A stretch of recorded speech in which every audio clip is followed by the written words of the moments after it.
if you had a day where nobody would recognize you? I don't think I'd be that different, honestly. I dropped the whole trying to be something for somebody a long time ago, so I pretty much walk through the world except when I want to be funny or I want to do something outrageous. I don't have any trouble being myself, and I don't have any trouble saying no when I mean no. I don't feel there is a, pressing responsibility to please everyone. I'm not unkind to people. No. I love people. I much prefer saying hello and who are you and what are you doing today than giving a selfie, because selfies stop the world. They stop life. You then go like that, and it's going on Instagram to give people a false sense of relevance. So what do you say to the girl or guy sitting in this audience that has got a bit of a predisposition to want to be liked by many or most? If you don't get over that, you're doomed. Because what happens is this: you start to create a whole bunch of people that aren't even yourself. You never figure out who you are. You never live up to your dreams, your ambition. You live up to what whoever is around you that you like so much, that you want to emulate and be like so much.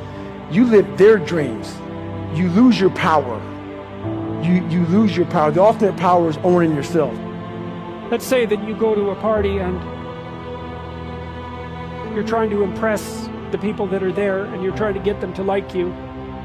And so you maybe get jabbed at a little bit and you laugh, and you go along with everyone so that they like you, and then you go home and you're bitterly resentful about the way that you were put down at this party.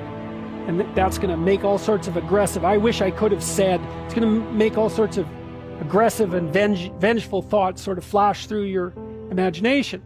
Well, the first part of the problem is that you were too much persona, right? You sacrificed yourself in some sense at the party so that people would like you. And in the second part, you're refusing to admit to the existence of those elements of you that would have actually protected you from doing that. So let's say you go home and you're all bitter and resentful and you have fantasies of revenge. I mean, that reveals to you the shadow part of you that's aggressive. And the thing is, you actually need that, because if you would have integrated that more successfully into your personality, when you went to the party, you wouldn't have had to let people put you down to get them to like you. Instead of having a face like this, which says, I'll take anything that's coming my way, you have a face and a stance that's more determined and assertive. And if you manifest that properly, people aren't going to mess with you to begin with. But you may have already adopted a morality that says, well, I have to be likable, and I shouldn't do anything that causes any conflict, and I shouldn't ever, hurt anybody's feelings. And so you're just to present yourself as a punching bag, and you think that that makes you a good person, but it doesn't. And there's no integration of the shadow in that situation. So you see that at the end of the movie, when I mentioned this, when Simba climbs up the rock to take control of it, all the female lionesses bare their teeth and he roars. It's like that aggressiveness is integrated into him. And so resentment is a really good emotion for making contact with the shadow side, because if you're resentful about something, it basically reveals two things. It either means that you're immature and you should stop whining and get on with things. Someone's asked, this often happens with adolescents who are asked, say, by their mother to clean up their room. They get all resentful about it. It's like, shut up and clean up your room. It's not that much to ask. Or, so that can be a gateway into the observation of your own immaturity. Or, it's possible that you're resentful because people really have been poking at you too much and taking cheap shots at you and oppressing you. But what that means is that you've got some things to say that you haven't been willing to say or don't know how to say, right? You can't stand up for yourself properly. And in order to do that, you have to grow some teeth and be willing to use them. And again, that's something that might violate your morality, because you might say, well, I shouldn't be able to bite people. And the thing is, yes, you should be able to bite people hard. And if you're able to bite them, then generally you don't have to. But they need to know that you can, because otherwise, especially people who are badly socialized, they'll just keep encroaching on you and encroaching on you and encroaching on you and encroaching on you until you put up a wall. Like someone who's really well put together won't do that, because they're sophisticated. But if you run into people who only have boundaries because other people impose them on them and you won't do it, you're going to be the bullied one in the office, for example. You're not going to get a raise. People aren't going to credit you with your own work. Other people are going to take credit for it.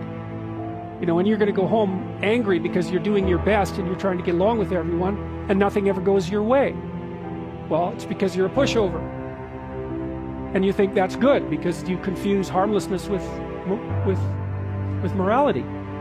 It's bad, it's not right. Just because you can't do any damage doesn't mean you're moral. It just means you don't have the capability for mayhem. And that makes you a pushover. I mean, the Jungian stuff is very, very dark, you know. It's very dark because his notion of what constitutes a moral human being is much different from the typical view. He really thinks you get that horrible side of yourself integrated so it's up there where you can use it. Because otherwise you're dangerous. You can't say no to people and you'll go along with the crowd. And then if the crowd does something particularly pathological, which it's liable to do, you won't be able to resist it. You won't have the strength of character. And so then you'll fall prey to crowd pathology.